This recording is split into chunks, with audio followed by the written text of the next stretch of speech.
Engineer Rotimi Fashakin. He's a member of the All Progressives Congress. Good to have you join us this morning. Thank you, my brother. And a happy holiday. Thank you, Suleiman. Thank you, Neota, and my sister.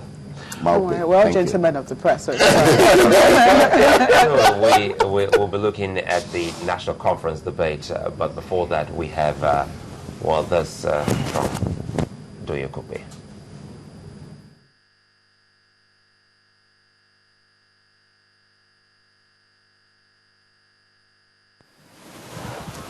We wish to state categorically that President Goodluck Jonathan has shown convincingly that he is a credible, reliable, and capable leader by his unprecedented achievements in such a short space of time. He most certainly does not flip-flop as the opposition politicians insinuate or also do. President Jonathan promised to embark on electoral reforms with the sole aim of giving Nigerians the full value of credible elections. It will be recalled that the very first general elections under the watch of Mr. President was adjudged by both local and international agencies and observers, including leaders of foreign countries like America, Britain, and France, as being one of the best ever in Nigerian history. This fact is further confirmed by the monumental reduction of almost 70% of litigations arising from the conduct of the elections in Nigeria. The reference to the fact that Mr. President is calling for a national conference at a time when his party, the PDP, seems to be having an internal crisis is plainly mischievous and dishonest. The APC leadership is completely off target. Desperate politicians and self-seeking political leaders tend to believe that their quest for power alone or insatiable appetite for wealth accumulation through politics is actually superior to the genuine desires and innate aspirations of the ordinary Nigerians.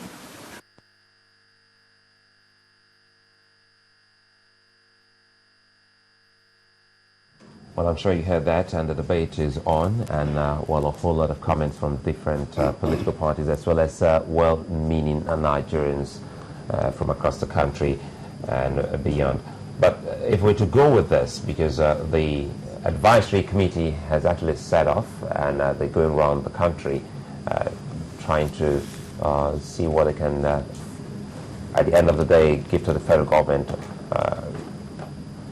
What do you think they should be looking out for specifically, knowing full well that the president's spokesperson has said, well, there's a big point that the government has called for itself by actually constituting this advisory body? Suleiman, let me begin by greeting our Muslim brothers and sisters, Barika Disala, for what we call it Ileya in Yoruba land.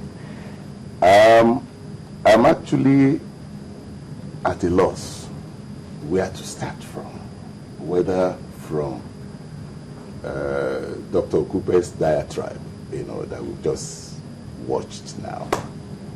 I wonder why it is so difficult for presidential aides to articulate their point without resorting to acerbic, remarks. Maybe you shouldn't start from there. Yeah, we will get to that. Okay. But tell us what your thoughts were when you heard about the national conference.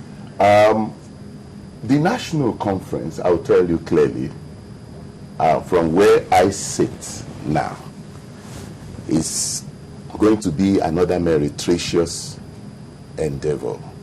Something that is not going to achieve any meaningful, thing. Why do you say that?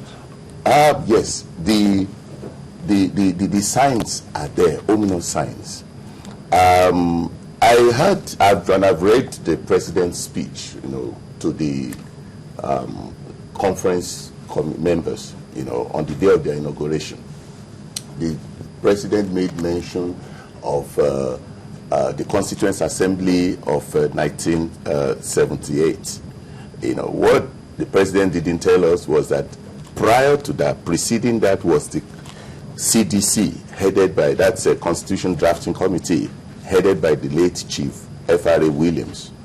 Other members of that committee were the late Chief Bola Ige, Chief Richard Akinjide, and the living legend, in constitutional law in Nigeria, that's Professor Ben Nwabueze. Great minds, great legal minds. They thought it fit that a nation coming from civil war, just about 7 years after a civil war then, that a strong center was needed, was necessary. So they put that in the Constitution. That was well entrenched in the Constitution. And afterwards, that Constitution was subjected to debate at the Constituent Assembly, which was well represented at that time. Even the students were represented. I remember the Mr. Shedmo Okewu at that time, the NONS, National Union of Nigerian Students, was a member of the Constituent Assembly, and it was debated. You see, when Nigerian leaders, because they want to give themselves better political life, they just wake up and set up a national conference, trying to make it seem that like a kind of bait. Okay, you people, let me bait you again, or like President Jonathan is trying to do now to make other regions that are after his neck, that it is our turn for the presidency, to make them to back off, because that is exactly. Is that your thinking as a politician? It's not about being a politician that I'm thinking like that. Let me tell you the truth. You see, it is totally, let me use an engineering term now, terminology, that is totally 180 degrees out of phase. Where you do a total vote phase from what you had said before, people should now step back and try to understand what your motive is.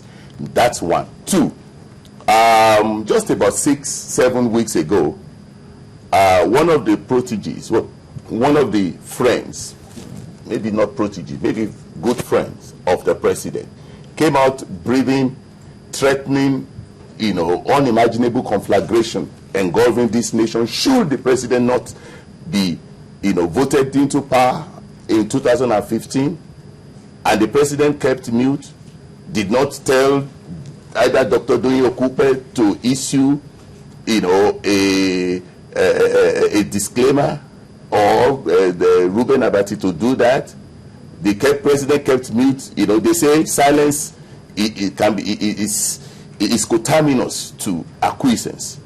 Silence could also mean that you acquiesce. So if a president that had, maybe sort of acquiesced to what, Anasari Dokubo did at that time, now, some weeks later, now telling us that, yes, time for national conference. And the way the national conference thing had been, there is this nuanced understanding, a kind of euphemism to mean dismemberment, to mean balkanization.